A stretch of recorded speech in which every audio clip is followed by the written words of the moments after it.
Hello, everyone. Welcome back to Hashnode Bootcamp on technical writing, writing technical blogs. Today we will have another Ask Me Anything session. First one was with James a long time ago, let's say. The second one today was with Catalin Pit. Let me introduce you, Catalin, but probably you already know him from the Hashnode blog and in the community. He's a blogger, developer, technical writer. He recently even started doing the YouTube videos, so he also went into this YouTube waters. Hashnode ambassadors as well, and yeah, here he is. So feel free to ask him anything, but he is more than more than that. He also likes to ride quad bikes in the mud. That's his passion. That's his hobby. So hi, Catalin. How are you today? Well, welcome. It's glad to have you here. Hey, I'm very good, thank you. I'm happy to be here as well. It's my pleasure. How are you? I'm fine. I'm just just reading the first comment. It says, "Catalin, can you smile for us?" Someone is asking for a smile. So yeah, maybe we can start with some general question while we gather some questions from the audience. You can everyone from you can use that question tab. Like always, we will ask the first one which has the most upvotes and start with them. But yeah, maybe to warm a little bit up, how do you start in general with the blogging? And yeah, when was it, and what made you start with blogs? And what was those first moments when you started? How was it? I started to talk, but I was on mute. So I started blogging before getting my first job as a developer, and I blogged about my solutions to coding problems. The reason I did that, it was to practice my explanation skills, to have solutions if I need them, to come back to them, and I wanted something to show to potential employers if they would ask me. So I started by explaining my solutions to different lead code problems and coder byte problems and things like that. Basically, solutions to data structures and algorithms question.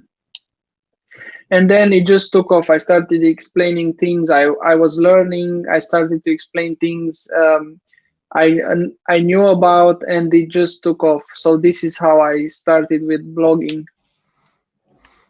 And yeah, you mentioned this explanation skills. You wanted to practice it. So I think it's a pretty much an important part of developer as a whole, complete, let's say, role to have to increase that skill as well. I mean, some other soft skills, but why did you wanted to do this? What's your thought about these explanation skills? Let's call them that way. So when you go to interviews, you are going to solve a problem in most cases, and you have to explain what are you doing. You cannot code and don't explain anything. So you have to explain what you did, why you did, how you did it, why you thought like that. So I thought it's a great exercise to do that on my blog, to practice that and to have it for future reference. We have this question, but I think it's kind of already asked. So why did you start blogging? But you already said. But Yeah. I will switch to another question. Somebody is really curious about your tech journey, and especially they put it in brackets, all about it. So all about your tech journey. So I think I had a post on my blog a long time ago. I wasn't meant to work as a developer. I was studying to become an accountant or a bank teller, but before finishing high school, I moved to the UK, and there at college I could only choose between IT, arts, chemistry, and things like that. I wasn't interested in any of them, so I chose IT. For 3 years, I did very basic stuff. And again, at university I could only study computer science because I did an IT course. So I studied computer science, and that's how I became a developer. So I didn't know I want to become a developer from a young age or something like that. I just discovered that along the way, and I went with it, and I'm glad I did. Yeah, definitely. Yeah, I always recommending go into this direction. I'm a software developer myself, so yeah, you can really learn a lot, and you can really do a lot. So that's pretty much a way to go. The next question is about a little bit about the monetization part when it comes to blogging. So the question is, what are the various ways of making money from a blog?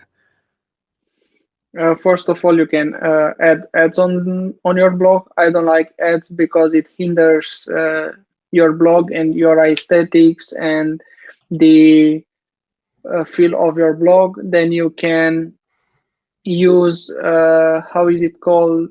I think Coil. I use that, but I don't make a lot of money with that one. I make like a few cents per month, but it's still good. It's good. How else? Writing. I think the easiest way to make money is to write guest articles. I don't make money with my blog per se. So I cannot advise you how to make money with your blog. Only how to make money by writing. Well, yeah, that's. I also have this Coil account, and yeah, as you said, it's a few cents, but maybe in a year it will pay up your domain or something like that.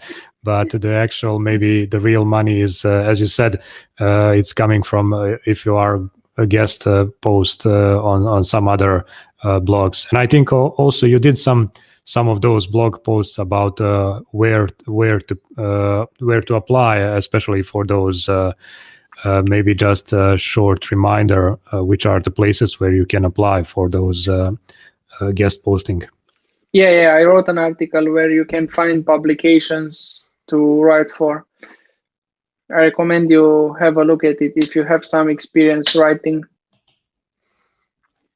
Yeah, I will just a little bit later. I'll put a link to your blog so people can take a look. The one question now is about writing tech articles versus non-tech articles, and especially does writing non-tech articles hinder or aid your tech career? I only write tech articles, even those articles that are not like tutorials, that are articles, for example, about the imposter syndrome is still a tech article from my perspective, and no, it doesn't hinder my career. I don't know why it would hinder my career. So I don't think they I don't think they help me, or maybe they help me to improve my, for example, the way I organize my stuff, the way I deal with pressure, with workloads and things like that. But in no way it hinders my career. And I also like to write more about this. I don't know how to call them. Let's say non-tech articles, like you said, because the internet is full of technical articles already, like tutorials and things like that. And not many people talk about this side of things. So I'm curious to read about this stuff from others, and I try to share what I know on my side. Yeah, those articles like we had in yesterday's session. I mean, you weren't there, but maybe the audience can remember. Yeah, those articles tend to have a lot more information about. You can find out about the personality and the way how others are thinking. I mean, if you are writing technical blog, I mean, it's pretty much facts. So you are putting how you're putting the things that probably are out there, but also you are putting your perspective. But these non-technical also can a little bit can help a little bit. Yeah, and as you said, they cannot hinder it. Yeah. So, what's your take on blog structure? When it comes to structuring blogs, what's your perfect way to structure your blog? It's always introduction, the content, and the conclusion, and then I split the content on in sections. It depends what I'm writing about, and then I just structure the that content. I don't know, in different sections. I'm not sure I understand this question. So, am I on the right path explaining it? I always have an introduction saying what this article is about, maybe how it's going to help you. Then I have the main content where I write about the idea.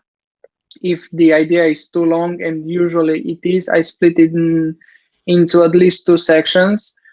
And then I have the conclusion where I summarize everything and recap so people can have some takeaway points.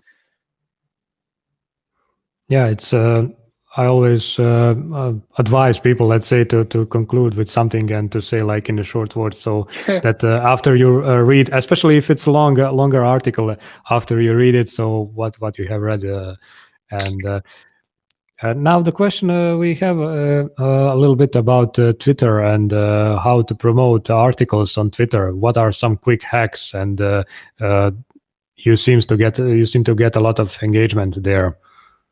I don't like the word hacks, growth hacks, things like that. There is no hack. Always use a social preview for your article, and then try to explain or say something about the article. Don't just copy paste the article. And maybe if you want people to engage with it or something, you can add a question, or you can have a call to action like read more in my article or something like that. But this is it. Have a social preview of the article and write something about it. Don't just share or tweet the link to the article. And while you mentioned this imposter syndrome article, you also mentioned in it burnout. Can you elaborate how did you deal with it? How did you deal with the burnout? First of all, I've seen specialized persons, so in my opinion, you shouldn't deal with this stuff on your own. I've seen someone specialized, and I took a lot of rest, like maybe half a year or something like that, without working and anything. So it's always better to prevent it than to treat it. And I don't always give lots of advice on mental health or burnout or things like that, because these are serious issues that should be talked with someone specialized. That's my only advice to everyone. If you are in a bad place mentally, just talk with someone who's specialized in that. Yeah, definitely, it's an important topic. So know when to rest or when to stop with some things. What's your way or process to generate blog content ideas? I have a Notion task. I have a task list on Notion, and I just add there everything that goes through my head. And if they are good, I'll come back to them. And if they are good, I'll just write an article about them. Or like the example with the imposter syndrome, I struggled a lot with it, and I still struggle. So I said, why not write a blog article for people like me who struggle with it and maybe feel alone? So whatever goes through my head and it's a bit tech related, I just write about it. But lately I've been gathering article titles in my Notion account. So this is how I do it. Or for example, if I learn about a new technology, let's say I learn Vue this week, maybe I write about what I learned, what resources I used, and things like that. Or if I solve a problem. So yeah, it's pretty practical piece of advice. So just write it down. So and then when you start writing blog, you can just take a look at that list, and you wouldn't get into that what should I blog next problem. You already have some of the ideas. And I also don't put a lot of pressure on me because I'm not a professional blogger. So to be honest, I don't really care if I go 1 week or 2 weeks without posting anything. Yeah, this is also important. Do what you like to do. So don't put the pressure on yourself. Don't listen to everyone saying like you have to publish once per week or something like that. Just do it whatever definitely works. helps. It helps if you do it constantly and things like that. But for me, it's not everything. So health is more important and other stuff. Yeah, totally agree. Can you mention some writing tools from grammar, style, and proofing, etc.? Yeah, I have Grammarly and I'll write them here so we don't forget them. The Hemingway app or editor, and then I just discovered this one recently. Let me find it in my search history. It's Quillbot, I think, something like that, that helps you make your sentences shorter and your English more fluent, which is very helpful for someone like me who speak other languages. So I just pasted in the questions chat. I don't know if it's the right one, but I'll post it on the chat one as well. Yeah, on the chat. Yeah. Yeah, I just added them. They are super useful. Yeah, I never heard about Quillbot. I'll take a look as well. I heard about Grammarly and Hemingway app. They are quite useful. Are you using a free or paid plan for Grammarly? I use the paid one. Okay, and can you see the difference, big difference, or I mean, between these two plans? I've never used the free one, honestly, because I started using it when I was in university, and I wanted all the features, so I just paid straight away for it. Okay. Okay, so next, another question. So, do you like writing for junior people or more tech or more in-depth industry subjects? I write about what I know. At the moment, I'm a junior developer transitioning to a mid developer. So I write about stuff that's on my level. For example, I cannot write about I don't know, senior topics because I don't have the knowledge. So I write about what I know, what I'm learning, how I solve problems, and things like that. I don't target a specific group of people, at least not intentionally. I just write about people that are around my level.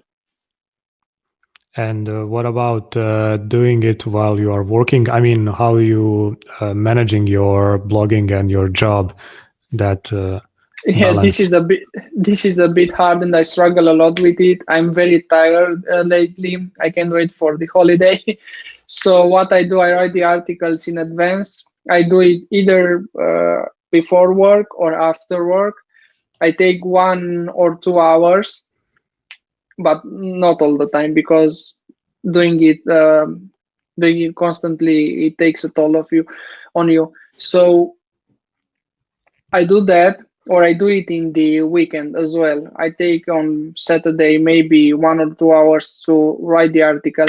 But usually, which is what I do more often, it's I write for let's say 20 or 30 minutes per day after or before work. This is more manageable and easier for me. I don't finish an article in one go. For example, today I write 30 minutes, then maybe tomorrow I write for 15 minutes, then the next day for 20 minutes. You get it.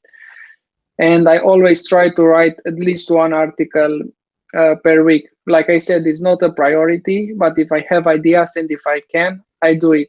And having 20 or 30 minutes each day for 5 days, it adds up, and I can do it comfortably without burning myself out. But it's still difficult. And yeah, writing when you stretch writing a blog across several days, sometimes when you wake up and read what you wrote yesterday, maybe you'll get some better ideas. Maybe you'll see, oh, okay, that structure was really bad. So sometimes, at least that's my that's my experience. Sometimes I'm maybe too tired and I just want to finish the blog, and maybe it's not the best decision to hit publish button. So it's sometimes it's better to sleep over and read it tomorrow morning and see, okay, I can kick this out. So usually the less is more, they say, and sometimes you cannot spot this right away. So I'm interested. You are a Hashnode ambassador, and you recently switched your complete blog to the Hashnode.com. And what was the main motivation behind that? What was the reason to go fully with the Hashnode? First, I got tired of WordPress because it was kind of slow, too bloated, and had too many features I didn't need. And I just wanted a static blog, but I didn't have the time to build it myself. And I gave Hashnote a go. I liked it a lot from the first uses, and then I said, why not? I'll use Hashnote. But the main point that helped me decide was the fact that I can have a domain. If I couldn't have my domain, I wouldn't move, because I could have done this on dev.to or other platforms or on Medium. So this was the most important point to me, besides all the other benefits. Yeah, I also was in the similar situation. I had a WordPress blog, and as you say, it's giving you too much things that you can set up, and of course it can be a good thing, but when you start with the blogging, you should just start blogging, actually. Yeah. Not ending up with like 3 months of tweaking things to look nice. And I don't know, especially that in my case, I was thinking like, okay, what's the perfect width of the text? Which font should I choose? Which color? And things like that. And you are actually driving away from writing a blog post. So I also go on Hashnote because of that. I mean, the community as well, but I would say opinionated things about some how should it look like, and I was like, yeah, that works for me. Yeah, the same. So after the next question from the audience, so does writing technical articles give you an advantage when it comes to getting employed as a software developer? I cannot say yes or no, because I don't know what the recruiters or the people interviewing me are thinking. But every time I had an interview, they mentioned my blog, and yeah, maybe it helps, maybe not. I don't know what to say. Well, but definitely. But it helps you get some side gigs, so it's worth it. Definitely, if they already had the link of your blog, and if they already mentioned it to you, probably somehow they learned about it, and I would say definitely it helps. Yeah, maybe.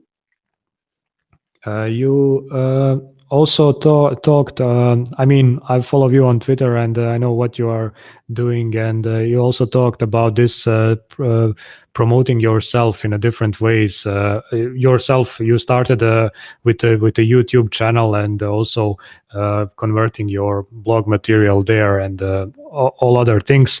But the topic is the online presence. So maybe you can say a few words about that. So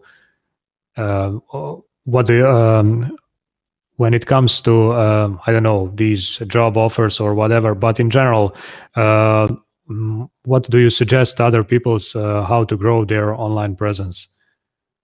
I always tell people to talk about what they know. Don't try to copy anyone. Don't try to be someone else, because everyone is taken and you'll fail.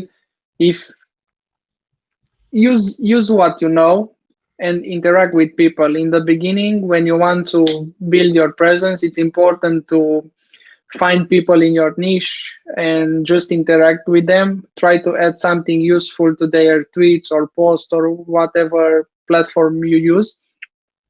and soon people will discover this. I did the same. Some people did the same with me. I know people who had like 500 followers when they kept replying to my tweets, and now they have 10Ks, 20Ks, and things like that. But it's not because of me. It's the method per se. They used to reply with useful stuff, and people saw them. I saw them, and they grew. So just focus on what you know and interact with people a lot. Otherwise, you might write, tweet, or blog into the void. Yeah, bringing value is always Yeah, important wherever you put it. So is it in tweet? Is it in blog? Is it in YouTube video? So if you are just, I mean, you can generate content, but if it's not really valuable, and as you said, you can tweet in void, and nobody will notice. yep. So do you need to deal with trolls online once you get so much engagement? And if so, how do you do with it?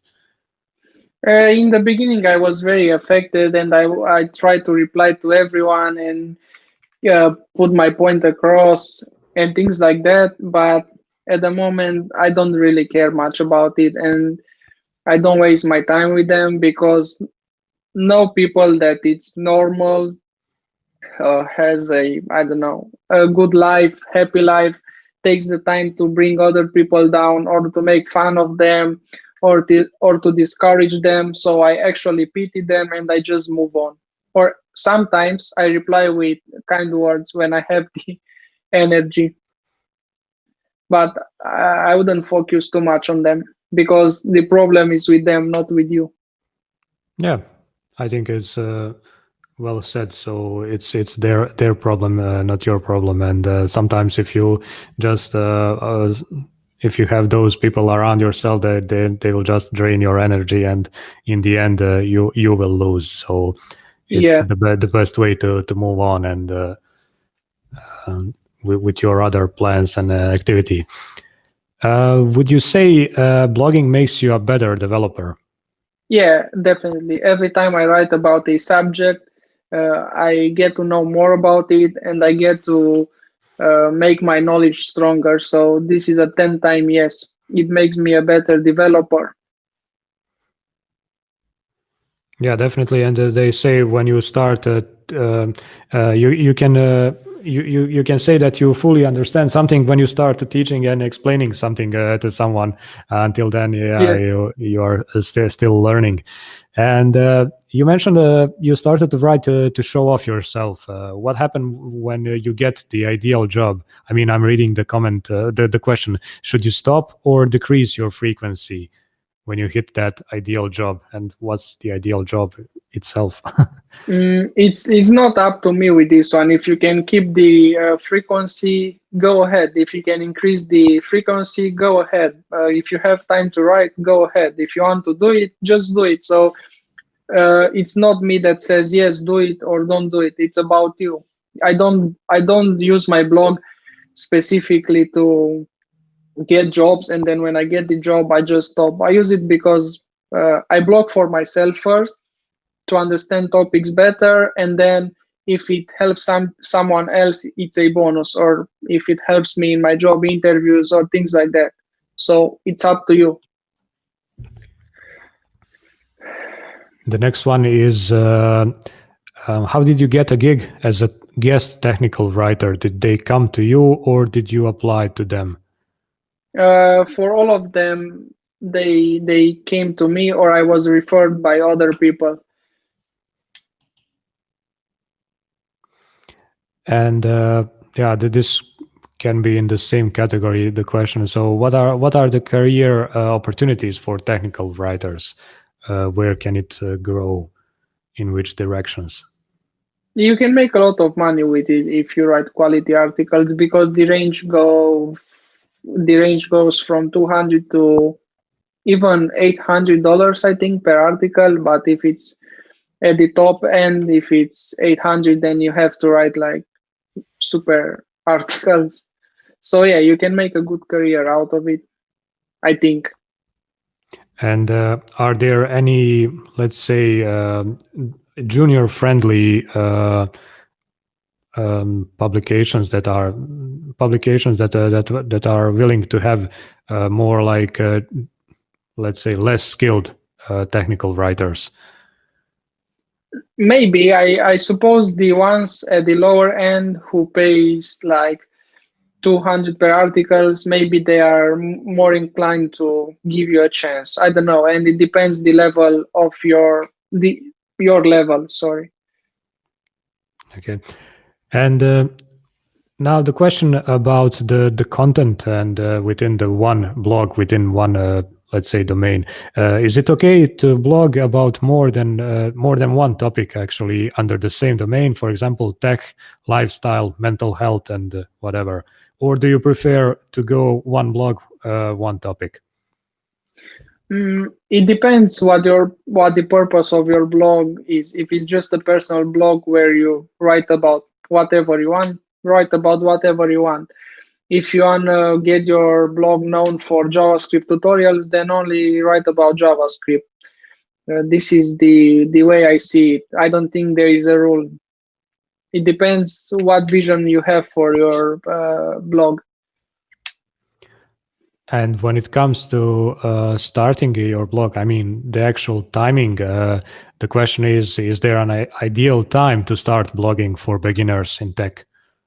I started my blog before even having a job, but always make sure you don't copy information. You write about what you know or what are you learning or what problems you solve.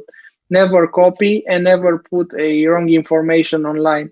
Always make sure by proofreading your articles and by checking additional trusted sources that the information you are putting out is correct. Other than that, there is no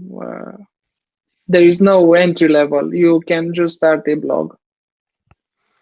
And now the question we are still about talking about the guest posting, and the question is which area does bring more money, web development or machine learning, when it comes to guest posting? So what would you say? The area you know about. For example, if you are a web developer and you have no experience with machine learning, it doesn't matter that it pays more or less. But any area, as long as your article is quality, if you provide quality. But from your perspective, which publishers are demanding for? I mean, for which content there is more demand, for web development or machine learning? I cannot say because I've never looked at a survey or I didn't do a research about this. I just write about web development. I cannot answer that. Okay. Do you have to be born with the skill of writing to become a technical writer? I don't think you have to born with any skill to do it. Yeah, I think you can just learn. You can just do it and learn along. Maybe it helps if you like it. I don't know. You are born with it, whatever that means. But I don't know. It's mandatory. I don't think it's mandatory. Sorry. Yeah, I totally agree. So, I mean, every skill can be practiced. So once you start with it, just stick to it and keep improving it. And at some point, you will get at some level. Okay, we'll have one more question now, and the time is pretty much up. So we'll slowly close this session. So the last one for today is: do you search and write what people are asking for, or you stick to whatever you want to communicate, despite being a hot topic? I rarely search for what people are asking. Maybe if many people are asking the same question, maybe I write about it, but usually I write about what I feel like writing about. I'm not targeting people or questions. I just write about stuff I find interesting or stuff I know or stuff I'm learning. Yeah, that's pretty much, let's say, how I do it and how I like it as well. I don't actually go to search search what is popular now. But Same. it all depends. It all depends what you want to achieve with your blog. So if you want to go after the hot topics and bring the traffic to you just because they are hot topics, that's also totally fine. On the other hand, it's if you are blogging for your soul and for the purpose of your writing, then Yeah, and it depends what you want to do with your blog. If you want to make money and things like that, maybe it's useful to look at what people are asking and provide that content. Or if you want to get your blog popular, I don't know. Okay, yeah, that would be it. I mean, regarding the time and everything, thank you, Catalin, for being here, for answering the question. Today this one was Ask Me Anything session, so it's not a presentation and it's not. It doesn't have any tasks for you. I think you already have pretty much tasks to finish for the Hashnode Bootcamp in general. So yeah, this was the 7th session of Hashnode Bootcamp. The last one will be on Monday. So yeah, make sure to be there. Yeah, that's it for today. See you around, and bye bye. Thank you a lot. Thank you a lot for having me, and I hope you found it valuable. And if you wanna hear more broken English and advices and things like that, you can you can check my YouTube channel. I just posted it in the chat. I'll try to be more active soon. So I hope you found it useful, and thank you for having me. Yeah. Okay. That's it. Bye bye. Bye. Thank you. Bye.